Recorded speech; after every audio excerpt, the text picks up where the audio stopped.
예, 우리가 지난주에는 예수님께서 이 두아디라 교회에게 이세벨의 종교, 소위 사탄의 깊은 것을 용납하지 말라 하신 말씀이었죠.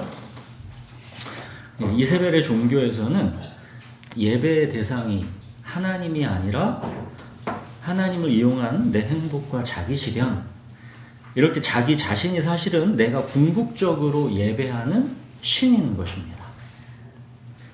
주 예수 그리스도의 십자가와 부활이라는 이 실체는 중요하지 않고 내 행복과 자기 실현을 위한 어떤 추상적이고 관념적인 하나님을 주여 주여 부르는 것, 이것이 이세벨의 종교, 소위 사탄의 깊은 것입니다. 여기에 우리가 빠지기 쉽다 그랬던 것이죠.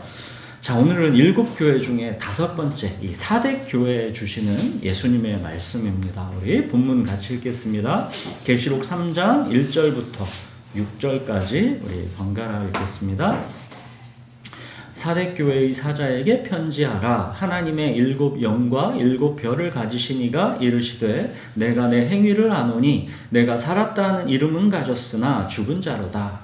너는 일깨어 그 남은 바 죽게 된 것을 굳건하게 하라. 내 하나님 앞에 내 행위에 온전한 것을 찾지 못하였노니. 그러므로 내가 어떻게 받았으며 어떻게 들었는지 생각하고 지켜 회개하라. 만일 일깨지 아니하면 내가 도둑같이 이르니 어느 때 내게 이르는지 내가 알지 못하리라. 그러나 사대에 그 옷을 더럽히지 아니한 자 몇 명이 내게 있어 흰 옷을 입고 나와 함께 하느니니 그들은 합당한 자인 연고라. 이기는 자는 이와 같이 흰 옷을 입을 것이요 내가 그 이름을 생명책에서 결코 지우지 아니하고 그 이름을 내 아버지 앞과 그의 천사들 앞에서 시인하리라. 귀 있는 자는 성령이 교회들에게 하시는 말씀을 들을지어다. 네, 사대교회는 7교회 중에 가장 엄한 책망을 받은 교회입니다. 이 겉모양은 살아있어 보여도 사실은 죽은 자라까지 하시죠. 너희는 사실상 교회 아니라는 겁니다. 우리 지난주에 그 이세벨의 종교, 이 사탄의 깊은 것을 용납하고 이게 계속되면 교회가 어떻게 어디까지 가는지를 보여주는 것입니다. 참 안타깝게도 오늘날 많은 교회들이 이 7교회 중 이 사대교회의 모습과 가장 비슷하다는 생각을 지울 수가 없습니다. 근데 예수님께서 이 사대교회에게 이렇게 엄하게 꾸짖고 책망하시는 거는 다 죽어가는 이 교회를 살려내시기 위함이다라는 것을 잊으시면 안 됩니다. 포기하지 않으시니까 이렇게 가혹한 말씀을 쏟아내시면서까지도 끝까지 돌이키라고 하시는 겁니다. 포기하면 굳이 싫은 소리 쏟아낼 게 없이 아예 그냥 상종을 안 하고 말면 되는 것이죠.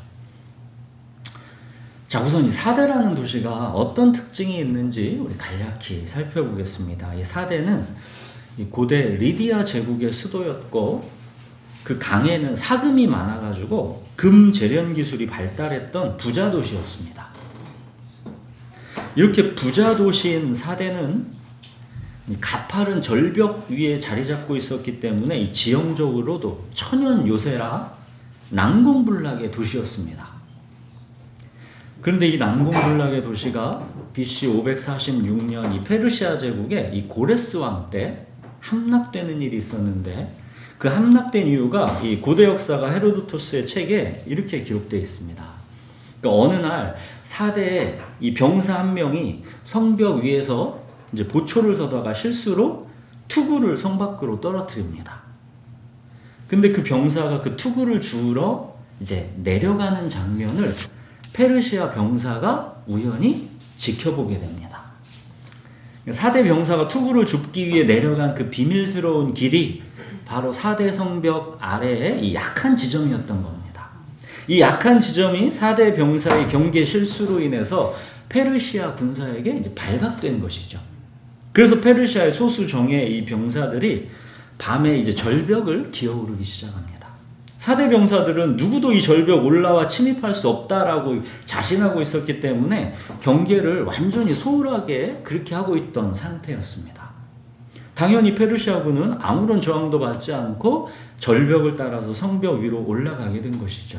이 성벽 위에 올라온 페르시아 병사들은 이제 문을 안쪽에서 이제 탁 열어버리고 페르시아 고레스 대군이 이제 성 안으로 난입해서 이 4대를 점령하게 되었던 겁니다.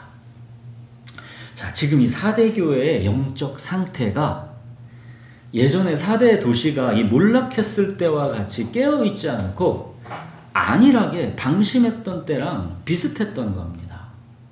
4대 교회의 특징은 한마디로 부유했고 안일했고 그리스도로 인한 고난이 없었습니다. 우리가 봤던 에베소, 서머나, 버가보, 두아디라 이런 도시들은 길드 활동이 경제적 생존에 아주 중요했던 도시들입니다.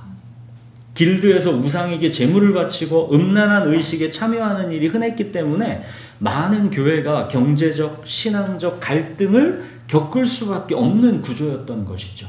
근데 4대는 달랐습니다. 4대는 길드 중심의 도시가 아니었습니다. 4대의 경제는 이 길드 노동자 집단이 아니라 뭐 금, 은, 재련, 뭐 모직물, 전통산업 이런 중심이었습니다. 따라서 4대 교회는 길드에 참여해야 되는가, 우상 제물을 먹어야 하는가 이런 신앙적 갈등이 거의 없었던 겁니다. 그냥 편안하고 무난하게 신앙생활을 할 수 있는 여건이었던 겁니다. 자, 또한 이 소아시아 대부분의 도시가 황제 숭배가 강했지만 4대는 황제 숭배의 강도도 상대적으로 약한 편이었습니다. 가난한 도시들이 열렬한 황제 숭배를 통해서 로마 제국의 지원을 얻어야 했던 거랑은 달리 4대는 충분히 부자 도시가 그렇게 황제 숭배에 목맬 이유가 없던 겁니다. 자, 또 4대 교회는 발람의 교훈, 니골라당의 교훈 이런 이단 신학의 갈등도 없었습니다. 4대 교회는 워낙 편안한 환경에서 신앙생활을 하면서 점점 영적으로 무감각해져서 굳이 이단에조차 관심이 없던 겁니다. 여러분, 이단에 빠지는 것도 열심과 뜨거움이 있어야 그런 거죠. 4대 교회는 고난 없는 편안한 환경 속에서 점점 영적으로 무감각해져서 아예 이단조차도 힘을 못 쓰는 그런 교회였습니다.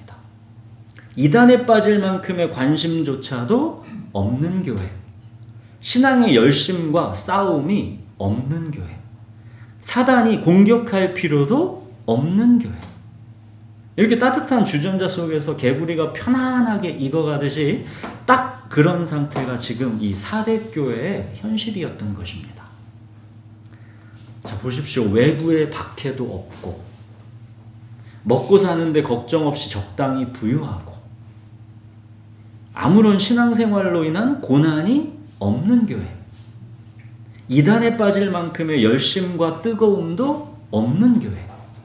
이 4대 교회 모습이 오늘날 우리 대한민국의 이 교회들의 모습이랑 비슷해 보이지 않습니까?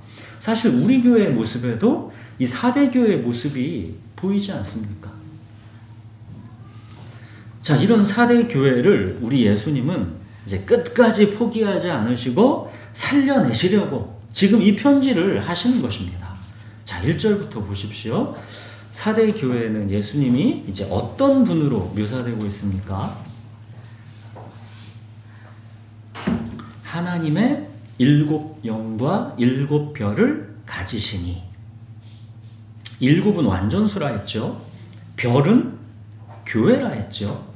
그러니까 예수 그리스도는 모든 교회에 하나님의 영, 성령으로 살아계셔서 역사하는 분이시다라는 겁니다. 주님의 교회는 성령이 역사하시는 살아있는 교회이지 결코 무기력하고 무감각하게 죽어있을 수 없다는 겁니다. 근데 지금 이 4대 교회가 상태가 어떻답니까? 내가 내 행위를 아노니 네가 살았다는 이름은 가졌으나 죽은 자로다. 경건의 모양은 있는 교회라는 겁니다. 예배가 꼬박꼬박 있고 헌금과 봉사도 적당히 있고 개인 경건의 생활도 적당히 하는 것 같다는 겁니다. 이 4대 교회는 사람들이 또 많이 몰려서 주변 도시들로부터도 명성이 있었습니다. 부작교회라 예배당도 화려하고 재정도 넉넉하고 사회적 기부활동도 적당히 잘했을 겁니다. 뭔가 종교활동 자체는 활발하게 이루어지고 있던, 그러니까 살았다 하는 이름은 있는 교회였던 겁니다. 예수님이 그 종교의 행위들을, 이 경건의 모양들을 다 아신다는 겁니다. 근데 예수님의 평가는 단호합니다. 네가 살았다는 이름은 가졌지만 죽은 자로다.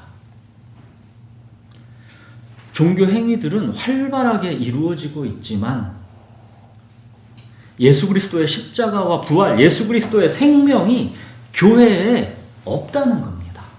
성령의 역사, 성령의 능력이 교회에 나타나고 있지 않다는 겁니다.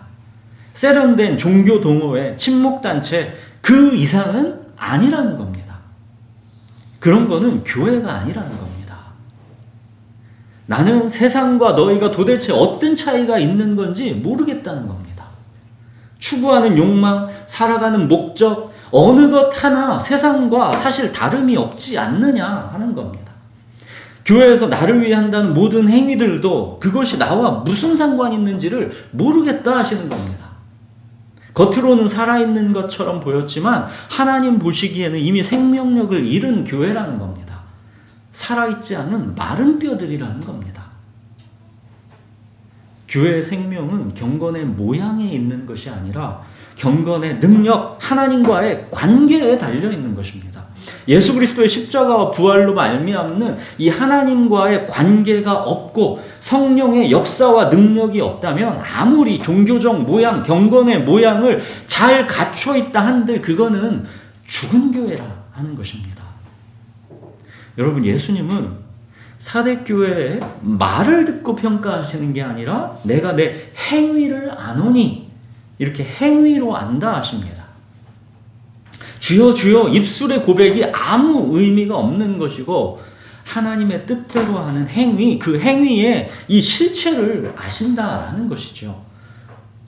사과가 열리는지 배가 열리는지 그 열매로 그 나무를 아는 것입니다. 내가 아무리 사과나무라 해도 배가 열리면 그건 배나무인 겁니다.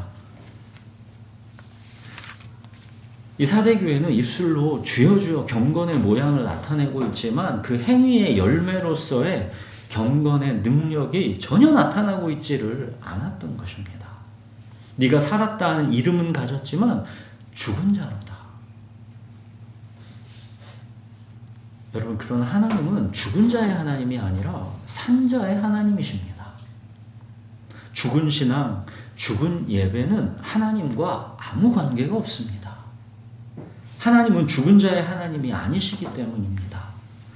하나님과의 관계가 살아있지 않은 것. 바로 여기가 사대교회의 문제의 핵심이었던 것이죠. 죽어있는 사대교회의 모습은 마치 우리가 예전에 살펴본 적이 있는 이 사두개인들의 모습이랑 많이 닮아 있습니다. 사두개인들은 정치적 기득권 세력이고 부유한 사람들이다 그랬었죠. 로마 체제에 순응했고 그리스 문화도 막 적극적으로 받아들인 그런 사람들입니다. 이들은 특징이 부활을 믿지 않는 현실주의자들이다 그랬었죠. 성전에서 제사만 잘 드리면 종교적 의무는 다 한 것이고 나머지 현실의 모든 삶은 자기들이 이 부와 성공을 위해 살아도 만사 오케이다 생각했던 사람들입니다. 사두개인들의 소망은 오로지 이 땅에 다 있었습니다. 그들에게는 오직 현세만이 중요했습니다.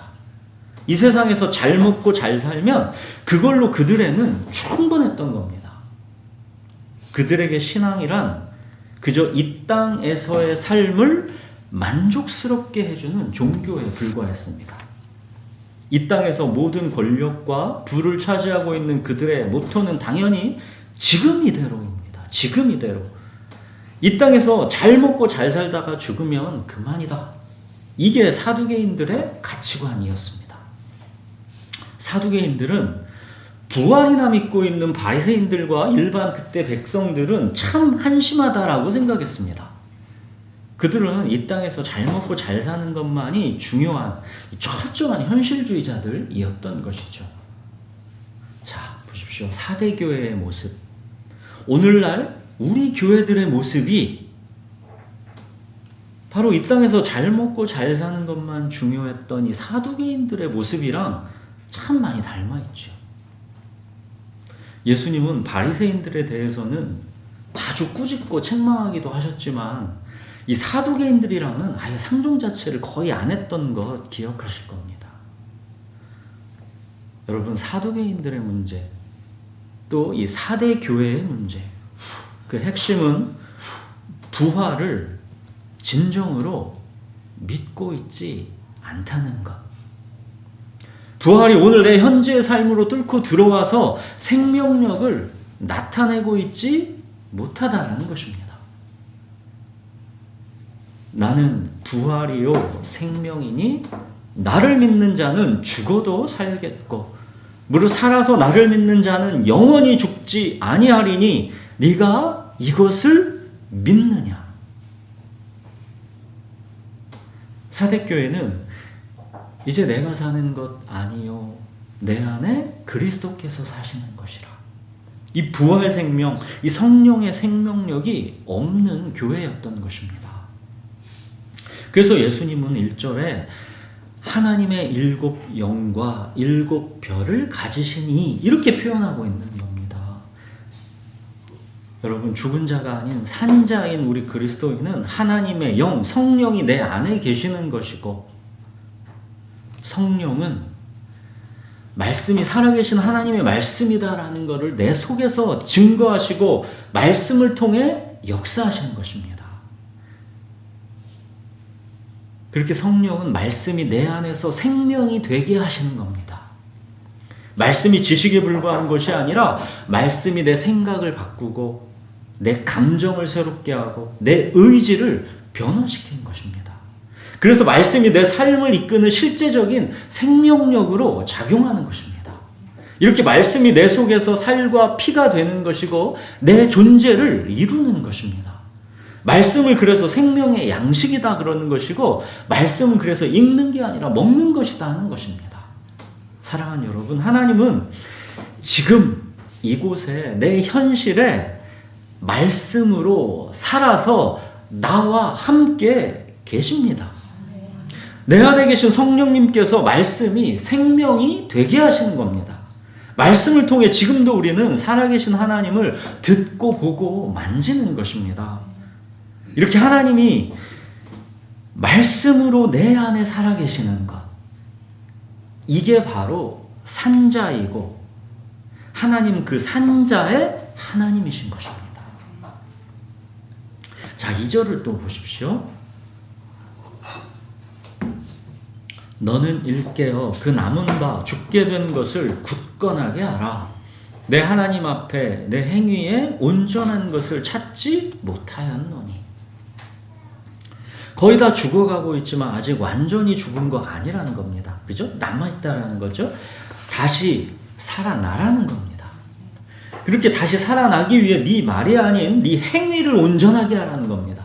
말은 됐고 네 행위 온전하게 하라는 겁니다. 지금까지 네 행위는 하나님 앞에서 온전한 거 내가 찾지 못했다는 겁니다. 네가 적당한 수준에서 예배와 섬김과 봉사를 하고 있지만 그 행위가 하나님 앞에서 온전하지 않다는 겁니다.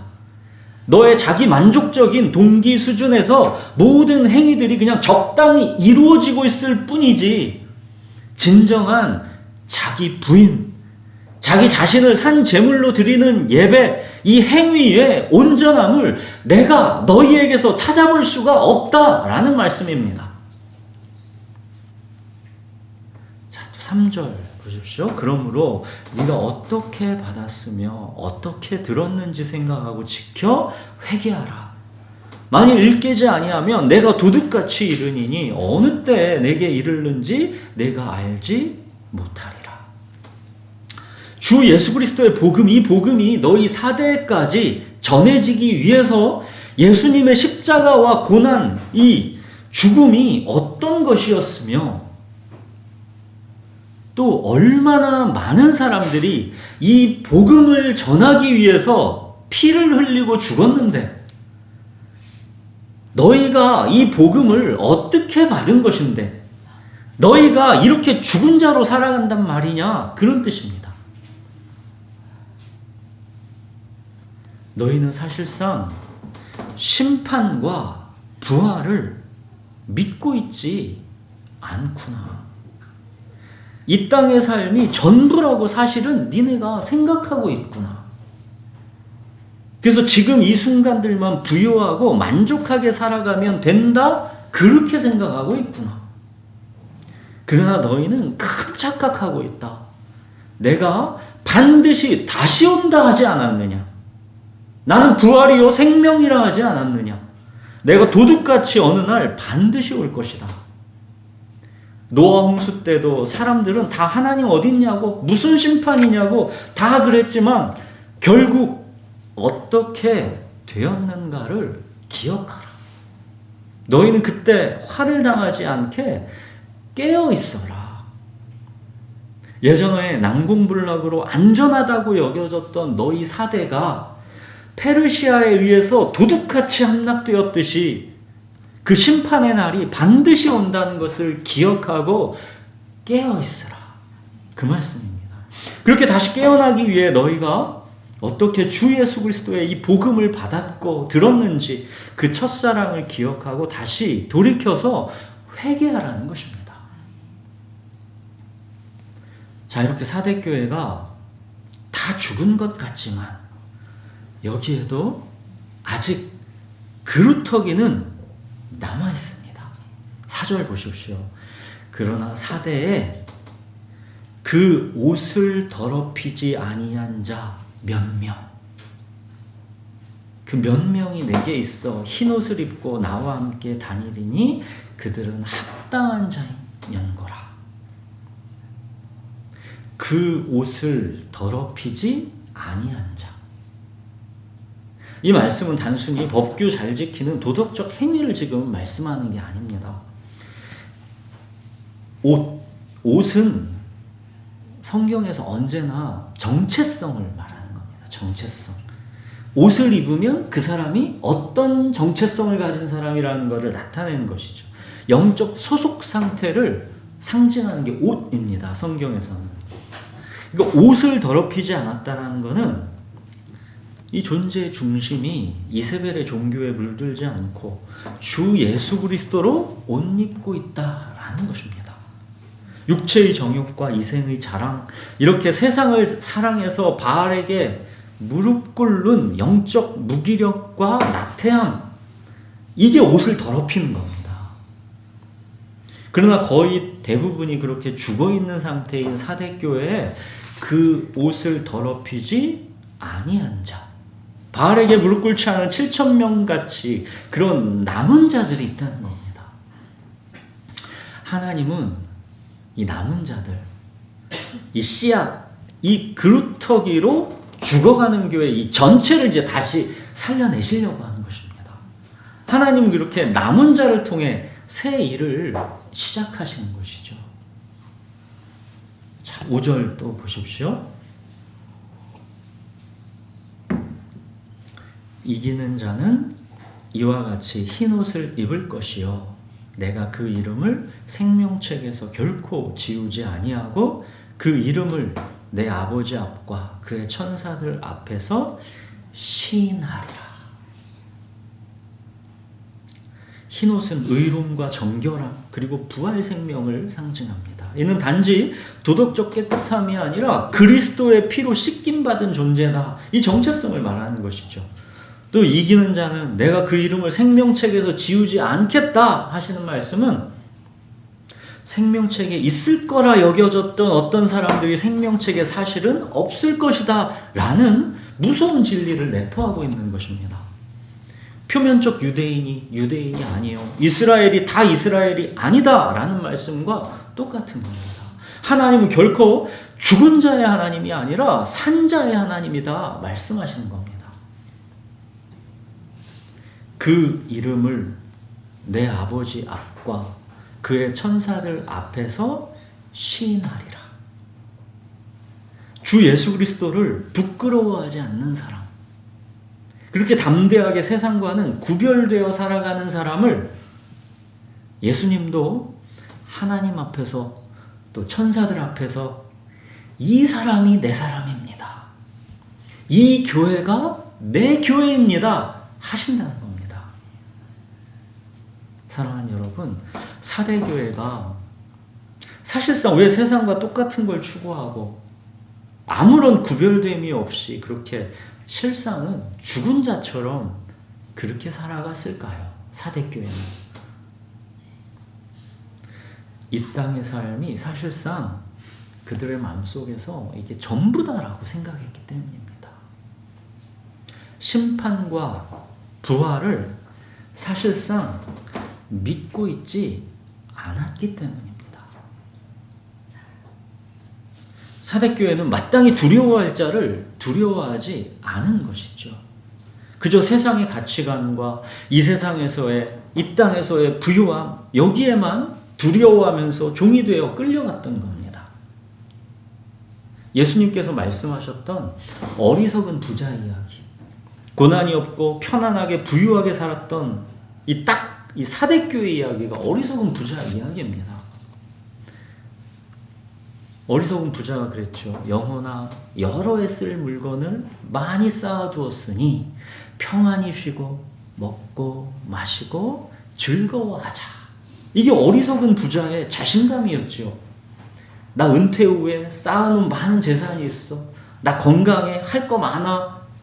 이런 내 영혼아, 쓸 거 많이 쌓아뒀으니까 이제 평안히 쉬고 먹고 마시고 즐거워하자.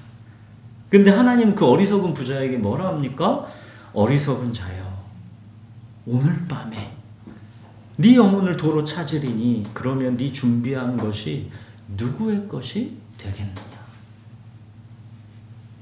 이게 딱 그 얘기 아닙니까? 사대교회 얘기.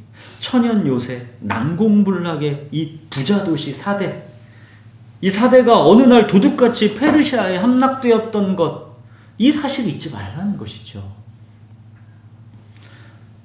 사대교회는 그렇게 세상 가치관과 아무 갈등이 없이 환난과 궁핍이 없는 편안하고 부유한 삶을 누렸지만 실상은 죽은 것과 다름없다라는 이 가혹한 책망을 받은 것입니다.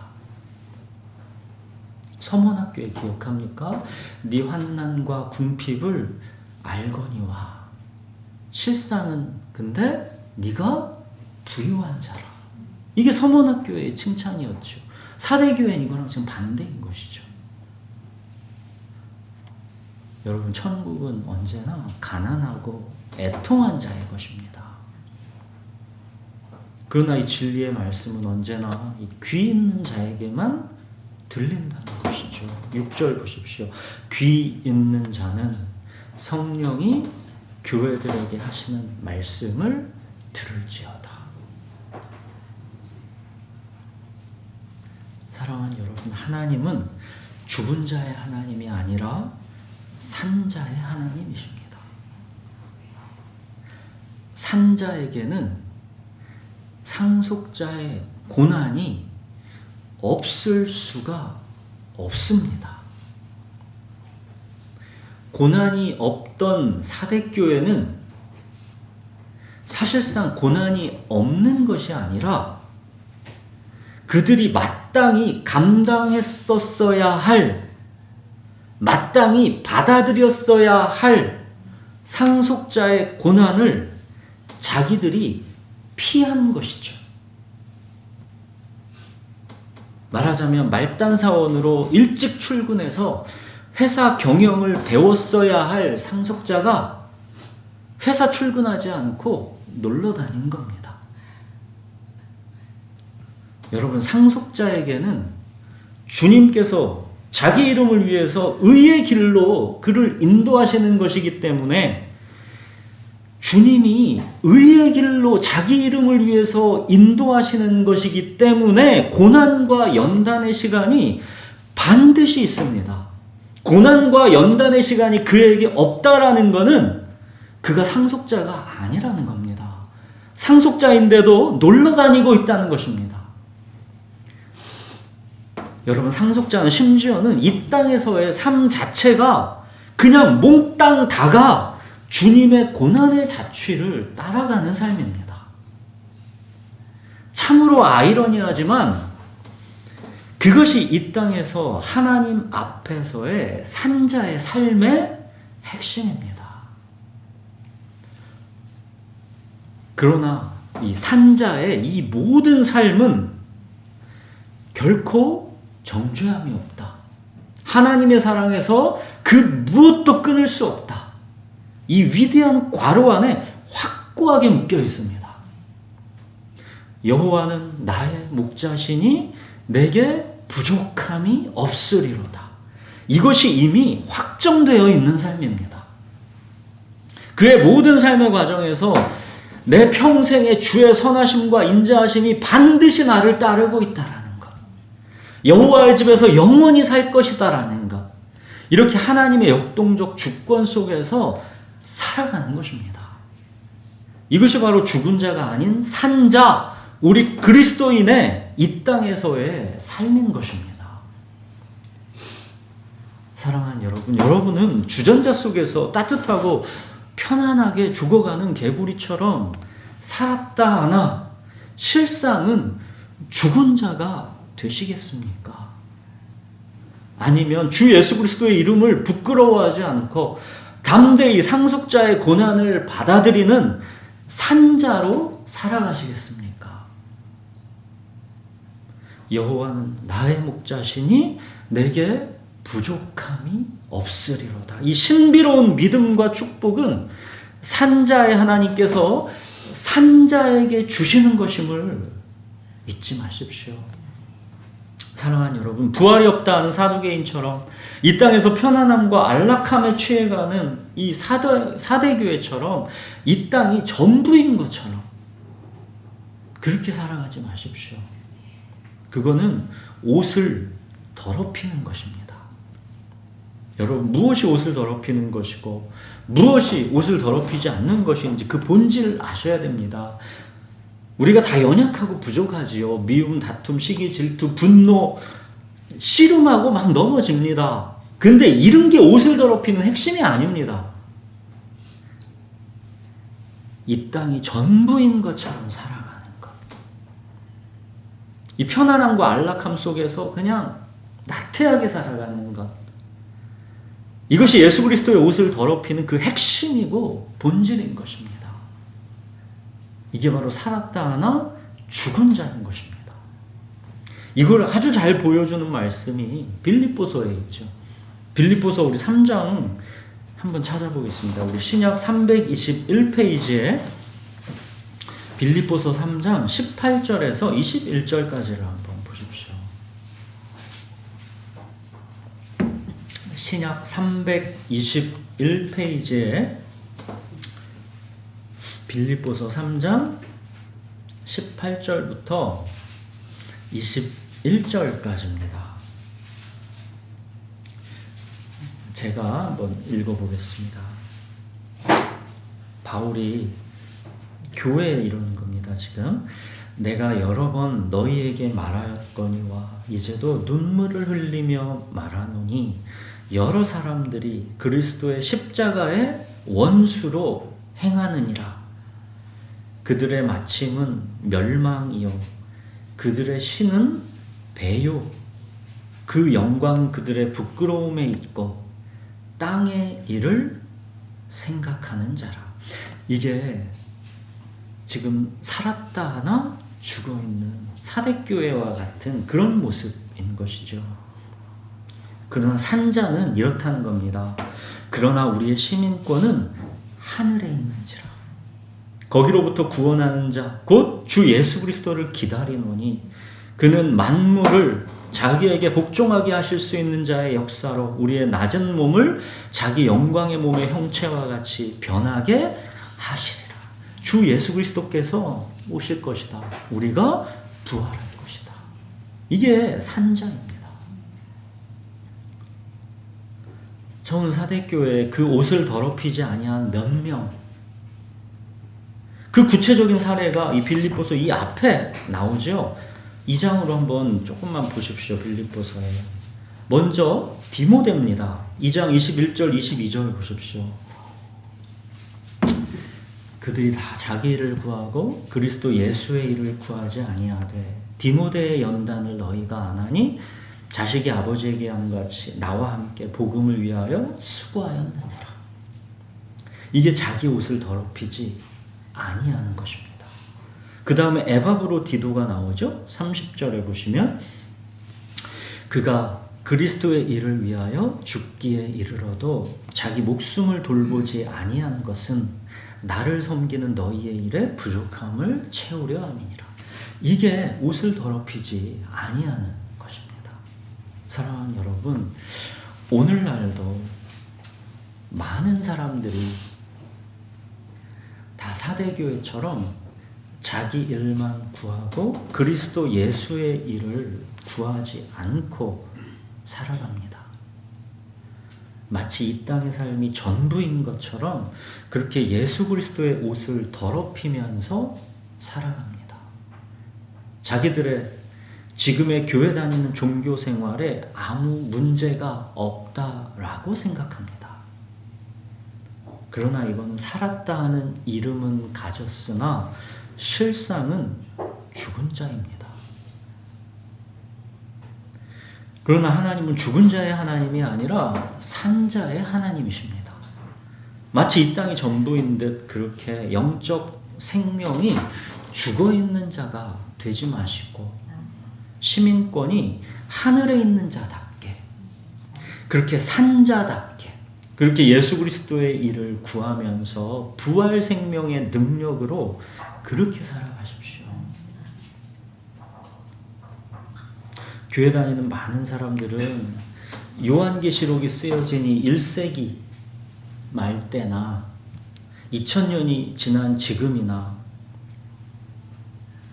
이렇게 사실상 생각하고 또 자기 속으로 이렇게 말합니다. 주께서 강림하신다는 약속이 어디 있느냐? 세상은 예나 지금이나 그대로지 않느냐?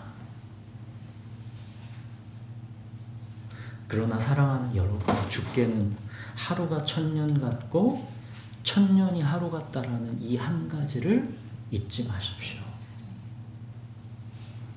또 적어도 내 육체의 종말은 아무리 길어야 객관적으로도 고작 몇 년 안 남았지 않습니까?